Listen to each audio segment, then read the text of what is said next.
following program is based on the publication Just SUDS, The Life and Times of a Very Nice Guy. And as such, any resemblance to person or persons and situations is strictly a coincidence. The producers of this program are solely responsible for its content. Oh boy.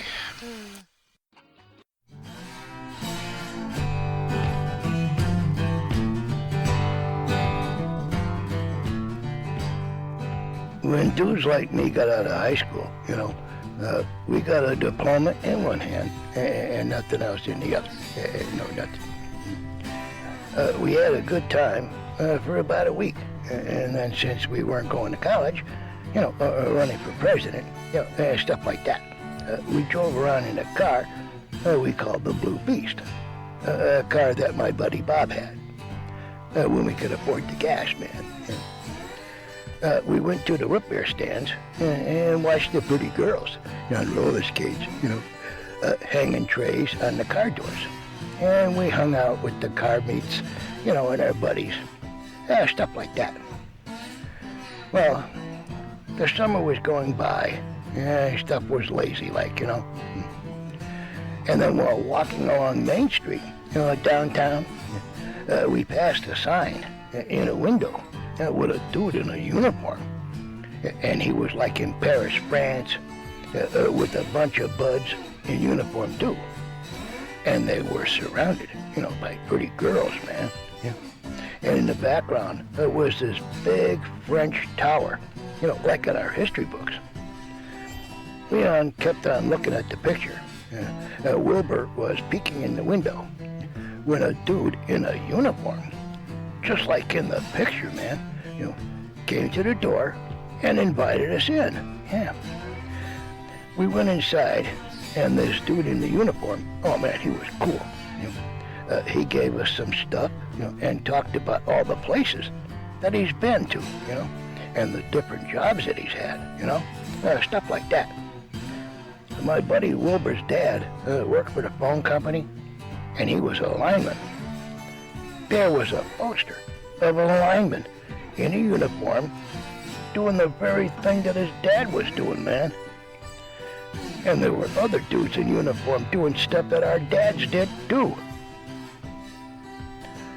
And if that wasn't cool enough, the dude told us that we get free food, free medical care, free place to stay, and a sharp-looking uniform.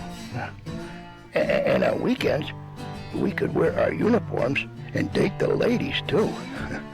Hey man, how can a dude go wrong, I mean, this was too good to be true. So, we loaded up with a lot of pamphlets, some pictures, a calendar, a lot of printed stuff, more pamphlets with pictures and printed stuff, and off we went. After a few days, we thought to ourselves, hey dude, how can a guy not want this stuff, A few weeks later, man, we all jumped into Leon's car, and we headed down to that dude in the recruiting office, before the word got out, about all that free food and stuff. Man, this was so cool. I mean, how could a guy go wrong, man? After filling out some paperwork and more paperwork, we all got a date to report to what's called a collection place. There we were met by other dudes who must have gotten wind of the free good stuff, We all stood together, and this dude with all these shiny buttons and stuff said, raise your right hand, man. And then he had to repeat himself along with, your other right. We all gave our word, man, to defend the Constitution, and all the stuff like that, like defending the good stuff, the free clothes, and the free food. Yeah. One early morning, we headed off to a place called the boot camp. Yeah. The bus ride, it was kind of cramped, but we made it without any problem. Everybody was very nice at the send-off, and we had a good time on the bus too. We rode the bus for a long time, man.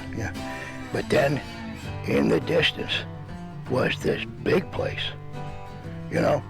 And there in front of us was this huge entranceway and these two large stone pillars with all kinds of shiny things stuck on them. Wow, man. Well, this place was so cool, you know? We were now at the place called the reception center, and it was like a welcome mat was waiting for us, you know? We got off our bus, and right away, man, these dudes took all kind of measurements for our new clothes. And we looked and took all kind of tests of how many of us would be generals and stuff, you know? There were these tests that were really hard, man. They had a test where you looked at unfolded boxes, then had to put the box together in your head, then match that unfolded box in your head to a bunch of folded boxes on the other side of the paper. I thought it was one of those true and false things, you know. I was one of the first ones to finish that one. And then we got fitted for our new uniforms, man. I held up my arms, and they loaded up with all kinds of stuff to wear. And like the dude said in the recruiting place, it was all free, man. We then had some food they call chow. We had this stuff in a place they called a mess, you know. I didn't get it. The place looked okay to me, but everyone kept on calling it a mess. Strange. I didn't want to cause any trouble, so I called it a mess too, you know. We all got haircuts after chow, and that was an experience, man. There was one dude, he was from Philly, you know, and he had the neatest haircut. Yeah.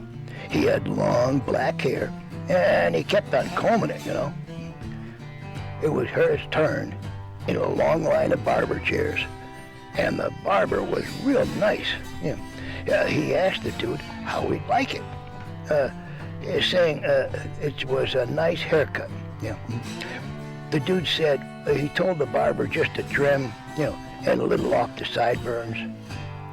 The barber took his electric clippers and with a single buzz went right down the middle of the dude's head. When the dude from Philly saw this, he looked like someone who just stuck his finger in a 220 socket, man. But the coolest thing was getting this thing called a dog tag. Imagine, man, getting a thing called a dog tag. Well, we wore them around our neck and walked around, just like those guys in the movie, you know. We really looked cool with those dog tags against our white t-shirts, you know. The more I thought about it, hey man, this place is really cool. The dudes are really friendly. The food is good. I don't know what it was, but you know, it was good. And everybody just chilled out like, you know.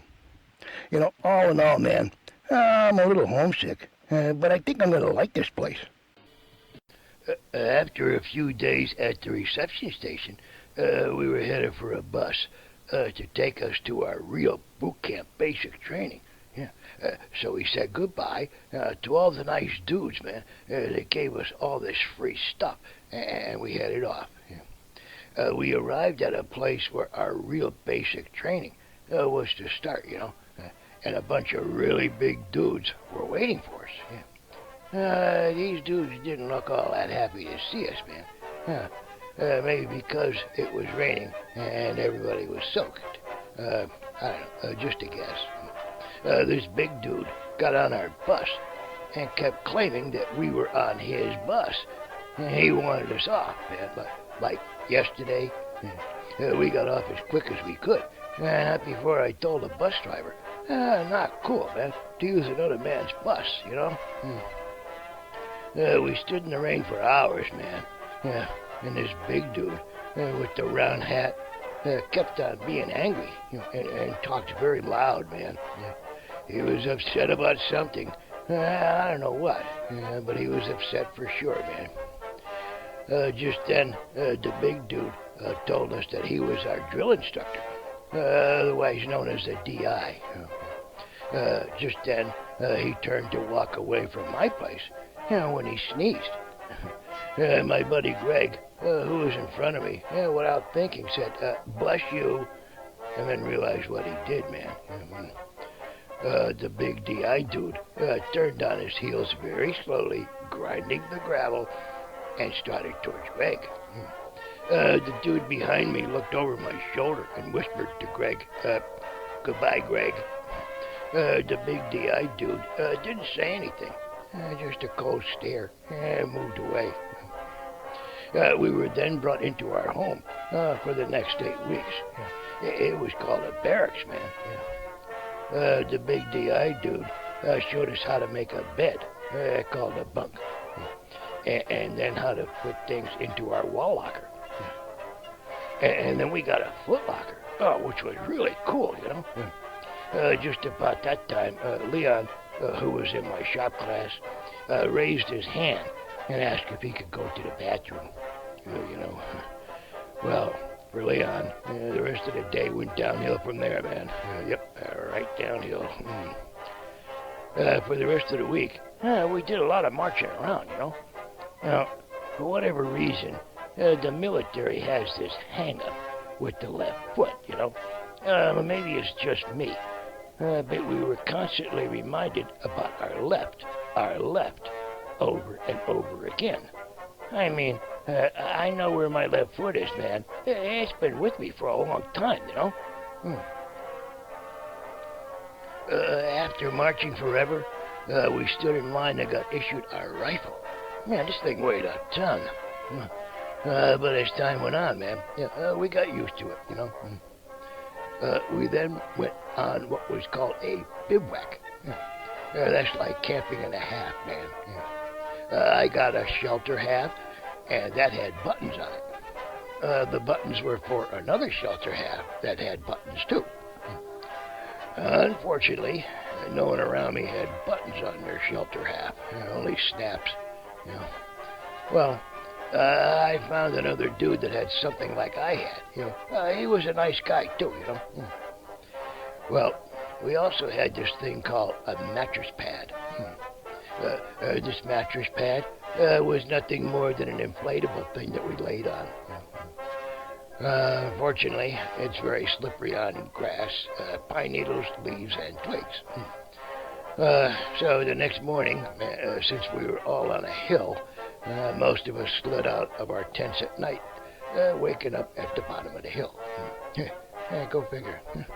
Well, when we got back to our barracks, I found out that I was on a job called KP the next morning at 4 a.m. I was about to report to the back door of our messy hall. I can never get used to that name, man. So I got a job with Leon, assigned by the messy hall sergeant, to peel potatoes, man. He told Leon and I to, and I quote, "Use guys are going to operate this ML214 3-cycle agitator line drum, water stream fed, with a side basin strainer attached. Use guys are going to take the basket, one each of spuds, and pour them into this M214 3-cycle agitator line drum, water stream fed, with a side basin strainer attached." The messy hall sergeant left us to our own devices to figure out the rest.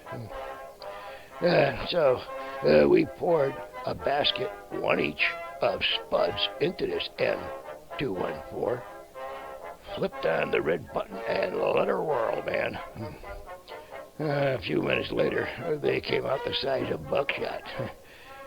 Somehow this thing took a full-size Idaho grade A beauty down to the size of a pearl onion, man. Leon was about to raise his hand and ask a question, when I grabbed his arm and told him, "Let it go, Leon. Just let it go." As time went on, we got classes in first aid stuff and other things that we had to know. We paired off with another dude, and I got Leon. We were showed how to bandage a dude up, in case he got hurt. Well, at the end of the day, man, half the dudes in our class looked like mummies. I tried to say, I'm sorry, Leon, but he couldn't hear me through the bandages. I learned how to use a thing called a floor buffer, This thing was a monster, man. It had a big wheel that was flat on the floor, and a motor on the top, and a long handle, man, with an on switch. I tried it for the first time, man, and it hauled my tail feathers down the length of the barracks, out the back screen door, and almost into the street. The guys that lived in the big city know how to use this thing. They made it look easy, man.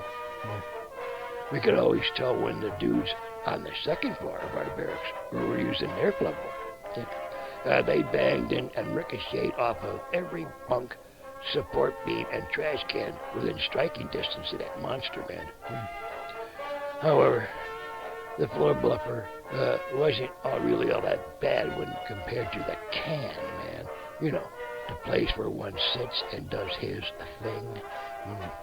I don't think there's anything more humiliating or dehumanizing than to sit in a line with 10 other dudes, man, all holding their own roll of paper, while contemplating their next move, no walls, no stalls, no nothing. And it is unbelievably uncomfortable, man, to sit next to a dude and not get eye contact. You know what I mean? Very uncomfortable. As time went on, we started to see changes in ourselves, man. Like little things, things like we stood up straighter, we walked straighter, and we were in better shape than ever. And most of all, man, was the respect we earned by and from one another, man. I noticed this during the last week, one morning in the mirror, Hey, dude, is that you? I asked myself, And then I looked around for Leon and Wilbur, And I hardly recognized the dudes, man. Then it finally dawned on me, we grew up. What a reality check, Our DI also acted different.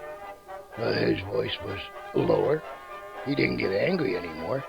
And when we marched together, well, we looked good, man.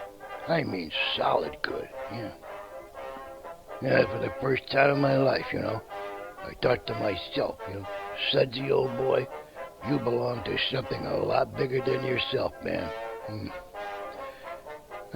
Wilbur, Leon, and myself, we left boot camp and went back home for a short 2 weeks, and people looked at us different, And just for old time's sakes, we went over to my buddy Bob's house, man, and just sat in the Blue Beast just one more time, man. I couldn't help but sit behind the wheel and adjust the rear view mirror, man, and pan around to the guys in the back seat. I couldn't help but think, man, how fast time flew by, man, and how we changed with it, Our buddy Bob was due home within 2 days, and we were gonna take the Blue Beast to the root beer stand and now order the best stuff, man, all served up by the pretty girls on roller skates. Oh, and this time, we could even leave a tip. Yeah, man. Hey, John, look up. The street light's on. It's time for us to go. Hey, you're right there, Bobby. But, folks, y'all come back next week and tune into our show. Remember, folks, you can have a good time without us, but we can't have one without you. So long. Auf Wiedersehen. So long. Come on back. See it. Are they leaving? You don't have to go home, but you can't stay here. How long? See you later. Ta-ta. Harry Federci. Bye-bye, man. Later, dear partners.